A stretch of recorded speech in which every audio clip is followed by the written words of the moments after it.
Good Wednesday morning outside. We had a little downpour here on the plaza. 9/100ths of an inch fell in about 7 minutes or so, but it has moved on. And we take a look right now, 69 degrees, 4/100ths of an inch at KCI. 19/100ths for the month, average for the whole month, 4.58. We have really dried out here in July. And we are watching these thunderstorms come in from the northwest. And this blue line, this is an outflow boundary. It'll cool temperatures off by about 10 degrees from the upper 70s to the upper 60s.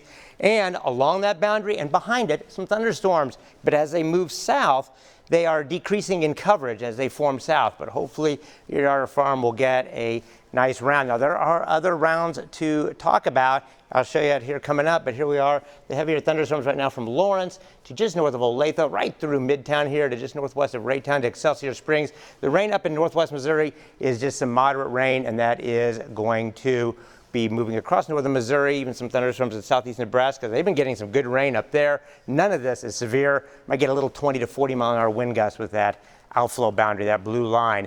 This leads us to the setup this afternoon. The setup is there for significant thunderstorms, and some will get it. 66 today in Valentine, Nebraska, 93 here. We have a front, we have a flow near the front, nearly parallel to the front, and that usually sets up zones of heavier rain. Also, there is a threat of some severe weather. Fortunately, the flow aloft isn't that strong, but enough where some thunderstorms can produce some strong winds, and also flash flooding in some spots. In others, there won't be much rain. This is our latest data. This is at 2 p.m. All is quiet. And then around 5, 6, 7 o'clock, we'll watch these thunderstorms form. We'll see how widespread they get. But where they form, these little red dots, those could have some strong wind in them right near the front, 8, 9, 10 o'clock. Then overnight, we're going to see much bigger and rain and thunderstorms form.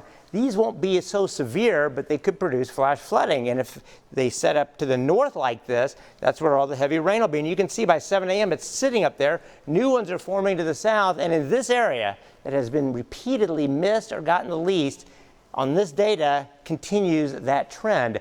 Could this change? Yes, absolutely. But until we see evidence of it, it is probably the forecast to go with. So some areas could see 2 to 4, 4 to 7 inches of rain on this model. It's up there north of Trenton to St. Joseph with a 1/10 to maybe a 1/2 inch in the zone that really needs it, and then 1 to 2 inches to the south. But yes, it could still change around based on how these thunderstorms set up. But what I just showed you is how they've been setting up. So we'll have to see how it goes.